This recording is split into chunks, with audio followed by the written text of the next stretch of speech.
going on, YouTube? It's currently 2:30 in the morning. Gonna go on a hike.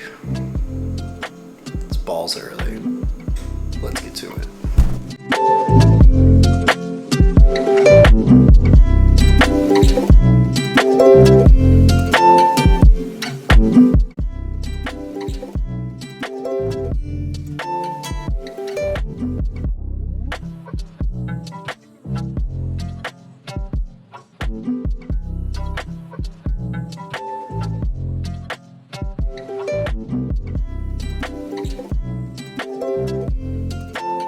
How you feeling about the hike? A little nervous. It's a little chilly right now. Sunrise. You ready? Yeah.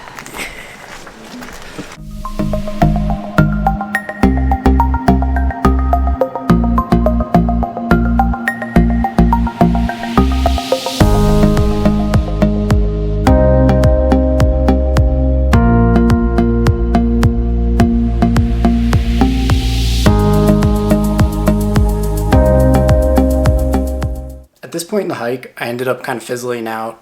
It was super physical and really difficult to make it up this mountain, so instead I'm going to do a little bit of a voiceover.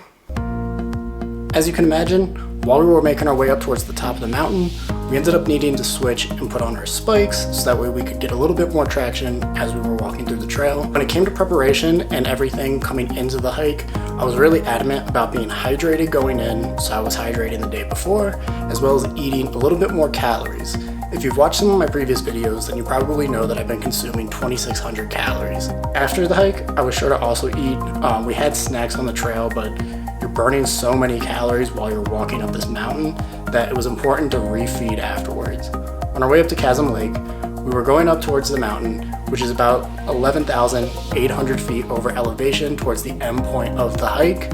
And as you can imagine, there's a lake at the end, so we ended up chilling over there.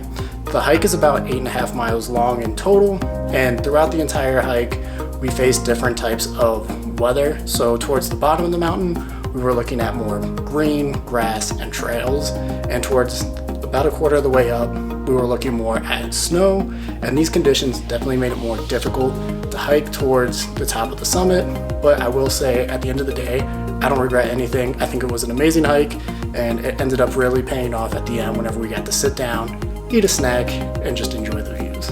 While this is a more difficult hike and I don't recommend it necessarily for beginners, I was really impressed by Hannah's perseverance whenever it came to going up this mountain.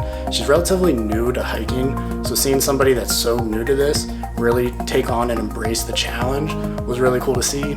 So that was awesome, and I will say that it was tough, especially with the conditions being so snowy and wet. But like I said before, it was an amazing experience, and I wouldn't have changed it for the world. I think I was more excited about the hike after I got on the trail than I was whenever I woke up that morning. Adrenaline starts kicking in, you start feeling real, you see different animals, you're seeing the trees, the skyline, and it's beautiful. So being able to experience that for myself really makes the experience more valuable. So the aftermath of this hike, basically what ends up happening after a hike this long, whenever you haven't really conditioned yourself, you start feeling little nicks and pains. Sometimes I'll feel shooting pain in my right knee. This is probably from overuse and constantly leading with my right leg when I'm stepping up different parts of the trail. I also get a little bit of an impingement in my hip just from, again, the same repetitive motion. Moving forward, especially today as a recovery day, I'm probably going to practice some type of mobility so that way I can loosen up my hips so that I'm more flexible and capable of going on these hikes without having the repercussions of small nicks and bruises, right? So that's going to be my plan when it comes to preparing for trails, but also being able to sustain workouts throughout my week. This video is a little bit different than what I'm typically posting. A lot of it has been fitness related or even diet related. I wanted to show that there's different ways to be outside and active.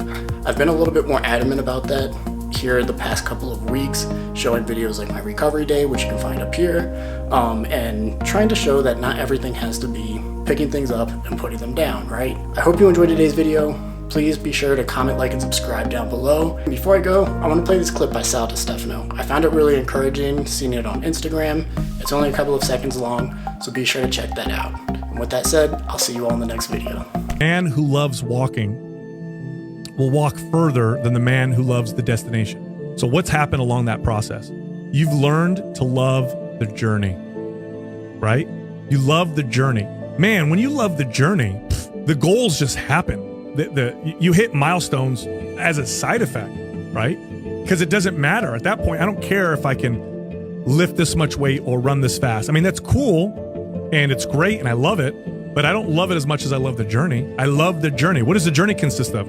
Sucking at something, failing, getting better, learning, start a new journey, start it over, do it again. The journey now involves I'm aging, my joints hurt. How do I figure that out? Oh, the process, here we go.